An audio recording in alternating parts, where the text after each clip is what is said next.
Galaxy S10 versus Galaxy S9. The biggest changes to expect. The link for this video will be in the description. The countdown to the new Samsung Galaxy smartphone has begun. The Giants is holding a February 20th press event in San Francisco, where the manufacturer will unveil the Galaxy S10. So,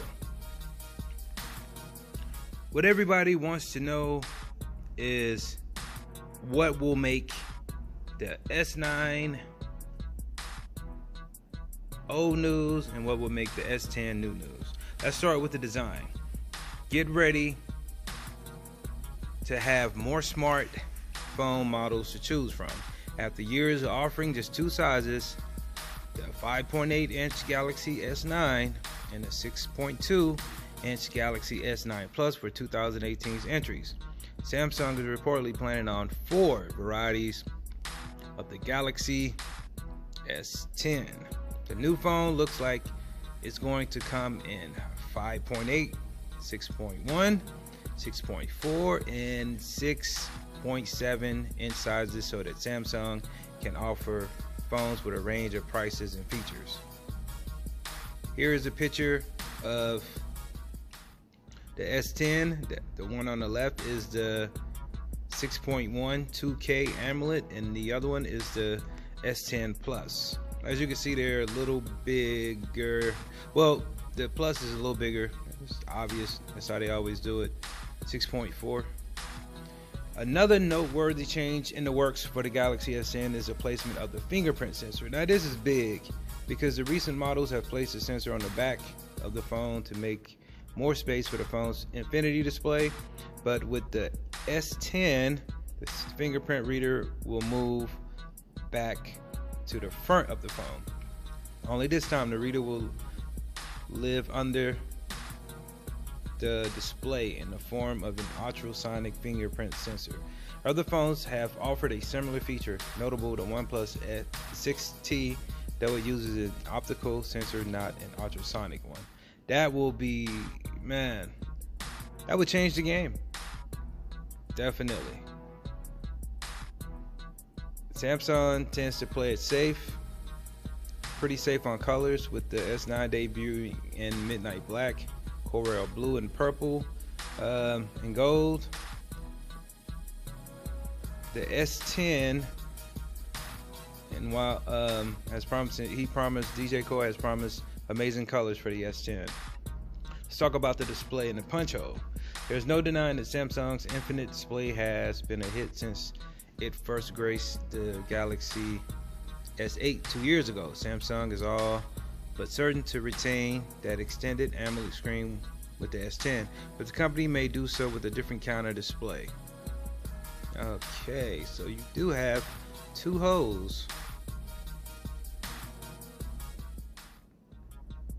in the front. Last fall, at its developer conference, Samsung showed off several variants of its Infinity display. The Infinity O display seems like it's slated for the S10. That will allow the phone maker to shrink the bezel at the top of the phone without having to use an iPhone X style notch. What they're doing basically is they're putting the front camera in a punch hole located in the upper right corner. The S10 Plus is expected to sport a wider hole to accommodate 2 front cameras. Now, if you look at the Note 8, Note 9, they have that same camera, but it's not a full display being showed. You know, you have like some bezels, but that's cool. That's cool. I could deal with that.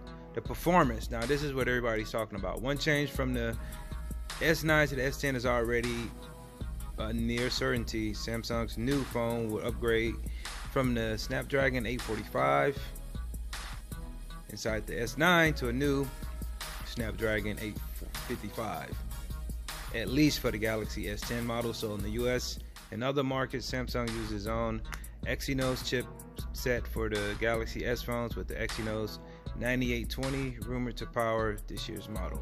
So that's only like a little bit faster, but here's some Geekbench 4 multi-core benchmarks. As you can see, the Snapdragon 845 seems to be at the top, the fastest. See, the Note 9 is still in there. 5G.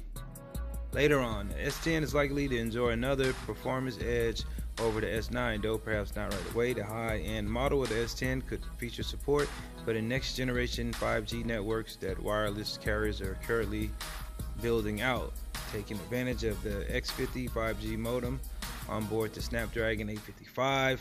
That will mean faster data speeds when you're able to connect to a 5G network. 5G. Cameras. Look for the next Galaxy S phone to add more lenses. While the S9 featured a single 12 megapixel lens with variable apertures, and the S9 Plus dubbed up on its 12 MP shooters, the S10 looked like it will have 3 rear cameras and possibly more depending on which model you're talking about. Some rumors said that the S10 will have as many as 4 cameras. If true, then it will be like the high-end variant of the phone.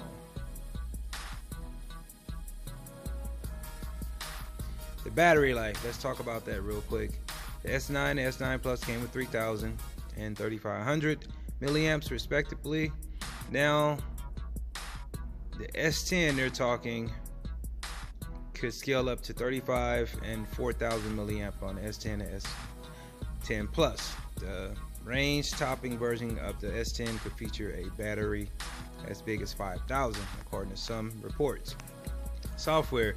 The biggest software change for the S10 would be a new interface. Samsung unveiled its One UI Android scan back in November. The scan is available as a beta on the S9 and S9 Plus.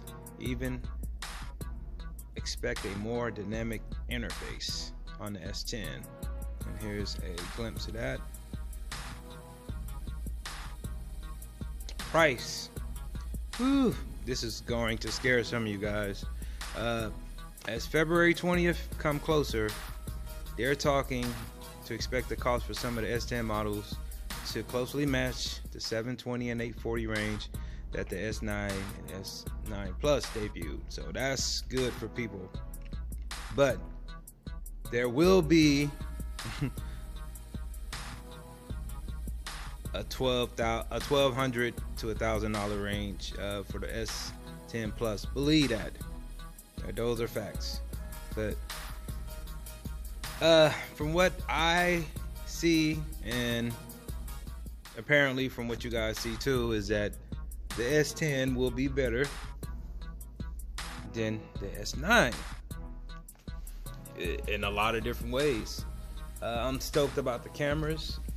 The fingerprint display is a big selling point also, and I'll have to wait and see more, but I'm really waiting on the Note 10. But this phone is better. They did a better job. So the S10 will be better than the S9. Like this video, leave your comments, and subscribe.